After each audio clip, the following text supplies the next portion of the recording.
Hello साथियों, YouTube का study channel enjoy study के परिवार में मैं आप लोगों को फिर से एक बार स्वागत करना चाहूँगा। साथियों, आज जो हम लोग बात करने वाले हैं, आज जो हम लोग डिस्कस करेंगे वो डिस्कस करेंगे इतिहास किसे कहते हैं या तो इतिहास क्या है। साथियों, इससे पहले हम आप लोग से एक रिक्वेस्ट करना चाहेंगे, एक विनती करना चाहेंगे कि अगर आप लोग हमारे चैनल पर नया होंगे तो प्लीज़ हमारे चैनल को सब्सक्राइब कीजिएगा। वीडियो अच्छा लगेगा तो लाइक कीजिएगा, शेयर कीजिएगा। साथियों, आज हम लोग बात करेंगे कि इतिहास क्या है।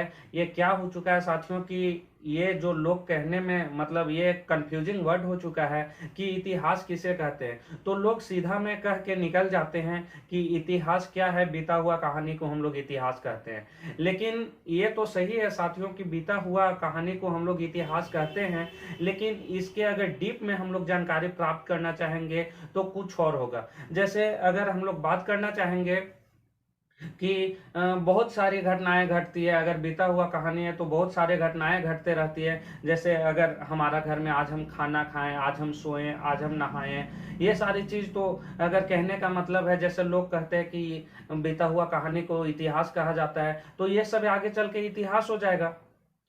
तो ये सारी चीजें को इतिहास हम लोग नहीं कह सकते हैं। इतिहास तो कह सकते हैं लेकिन वास्तविकता इतिहास इसे नहीं कह सकते हैं। अगर हम लोग वास्तविकता इतिहास के बारे में बात करें तो वास्तविकता इतिहास उसे कहेंगे जो क्या है कि पूरा मानवीय जीवन पे या तो पूरा भौगोलिक जीवन पे क्या करेगा, पूरा मानवीय भौगोलिक जीवन पे वो क्या करेगा, प्रभाव डालेगा।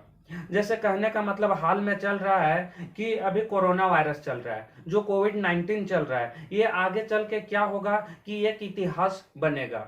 इतिहास का मतलब है साथियों कि इतिहास प्रामाणिक होना चाहिए। जैसे ई एच कार का कहना है, एक महान इतिहासकार हुए E H car. E H car का कहना है कि बीती हुई कहानी को वर्तमान में अध्ययन करना ये इतिहास है। ये तो अगर इतिहास है तो रोज जो घटनाएं घटती है हमारे घर में, जो खाना पक रहा है, हम लोग खाना खा रहे हैं, हम लोग सो रहे हैं, हम लोग नहा रहे हैं, ये सब तो इतिहास हो सकती है उनके कहने का तात्पर्य। लेकिन ये इतिहास नहीं है। अगर ये इतिहास है नहीं है तो ये एचकार का कहना भी हम लोग झुठला नहीं सकते। तो उनके बारे में अगर उसका डीप हम लोग जानकारी प्राप्त करना चाहेंगे, उसके बारे में हम लोग अगर डीप से जानेंगे, डीप से सोचेंगे, तो उसमें क्या है कि वो जो बीता हुआ कहानी है जिसके बारे में हम लोग अध्ययन करेंगे इतिहास, वो प्रामाणिक होना चाहिए।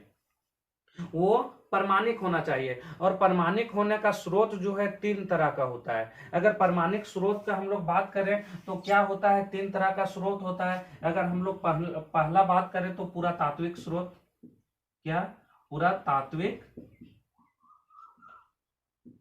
स्रोत। दूसरा जो है वो क्या है, साहित्यिक स्रोत।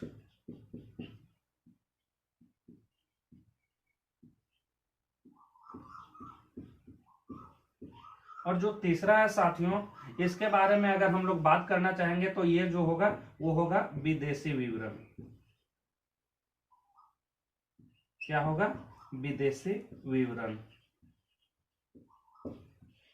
तो जब कोई भी इतिहास का कहानी क्या होगा कि ये तीनों को फुलफिल करेगा तभी हम लोग इतिहास उसको मान सकते हैं। ये जो रिसोर्सेस है साथियों, ये क्या है कि इतिहास को प्रमाणित करने की ये जो है रिसोर्सेस है। अगर इसके बारे में हम लोग बात करें तो ये क्या है, जैसे हम लोग रामायण या महाभारत के बारे में बात करते हैं तो रामायण और महाभारत को हम लोग अभी पूरा इतिहास नहीं कह सकते। पूरा इतिहास इसलिए नहीं कह सकते क्योंकि उसमें या तो पूरा तात्विक स्रोत होना चाहिए, या तो साहित्यिक स्रोत होना चाहिए, या तो विदेशी विवरण होना चाहिए।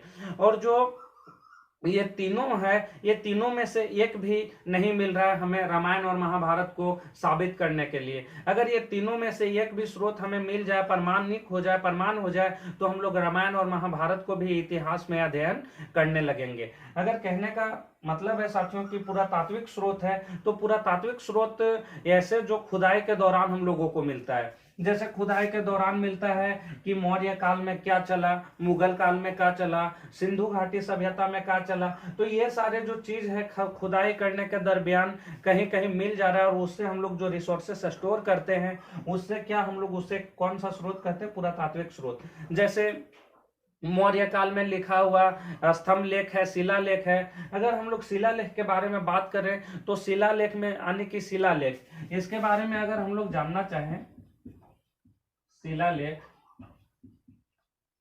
शिलालेख किसे कहते हैं? अगर शिलालेख के बारे में हम लोग जानना चाहें तो शिलालेख यानी कि किसी भी कठोर सतह पे लिखा हुआ लेख को हम लोग शिलालेख कह सकते हैं। जैसे क्या हुआ था मौर्य काल में, क्या होता था कि किसी भी बड़ा चट्टान को उसको समतली कर दिया जाता था, उसे सिलपट कर दिया जाता था, और उसमें क्या किया जाता था कि अपने बारे में कुछ शासकों लिखवा देते थे। इसके बाद अगर हम लोग बात करें तो स्तंभ लेख, स्तंभ लेख, अगर हम लोग स्तंभ लेख के बारे में बात करना चाहे तो यह स्तंभ लेख होता था, एक ऐसा करके चट्टान होता था, ऊपर क्या होता था, ये गोला होता था, और यहाँ जो है वो ऊर्ध्वमुखी कमल का फूल उल्टा लटका हुआ होता था, और इसमें ऐसे करके लिख दिया जाता था। ये सारी चीज को हम लोग शिलालेख, स्तंभ लेख। अगर हम लोग साहित्यिक स्रोत के बारे में बात करें तो साहित्यिक स्रोत जो होता है वो लिखा हुआ चीज हम लोग को जो मिलता है, लिखा हुआ चीज हम लोग जैसे ये पत्र में, भोजपत्र में मिलता है, या तो किसी तरह के केले के पत्र में, या तो किसी तरह के भी हम लोग को लिखा हुआ स्रोत मिल जाए तो उसे क्या कहते हैं? साहित्यिक स्रोत। अगर विदेशी विवरण के बारे में तो उस समय जो उस काल में क्या होते थे, विदेशी लोग आते थे यहाँ पे, किन्हीं के शासक के यहाँ, या तो फिर टूर पे आते थे, जैसे हैंगसांग हो गया, ये जो सारे लोग हैं क्या करते थे, यहाँ पे आते थे और देखते थे, इधर उधर का कहानी यहाँ के लिखते थे, उसे हम लोग विदेशी विवरण कहते हैं। साहित्यिक स्रोत हम लोग उसे कहते हैं, ऐसा नहीं कि घटना घटा बहुत पहले और अभी लोग कह देगा, उसको हम लोग साहित्यिक स्रोत नहीं कह सकते हैं। साहित्यिक स्रोत हम लोग उसको कह सकते हैं जैसे चाणक्य लिखा था ये अर्थशास्त्र, उसको हम लोग कह सकते हैं कि साहित्यिक स्रोत है। उसको हम लोग साहित्यिक स्रोत इसलिए मान सकते हैं क्योंकि एक और घटना घट रहा था, और एक और क्या थे, चाणक्य या तो विष्णुगुप्त लिख रहे थे। ये सारी चीज, इसको हम लोग साहित्यिक स्रोत कह सकते हैं। जैसे अगर सिंधु घाटी सभ्यता में हम घटना घट रही थी, अगर हम अभी लिख दिए तो ये साहित्यिक स्रोत नहीं हुआ। अगर ये तीनों में से ये सारी चीज रिसर्च चल रही है, अगर ये तीनों में से एक भी प्रमाणिक हम लोग एक भी प्रमाण हो जाए तो हम लोग रामायण और महाभारत को इतिहास में अध्ययन करने के लिए मिल जाएगा साथियों।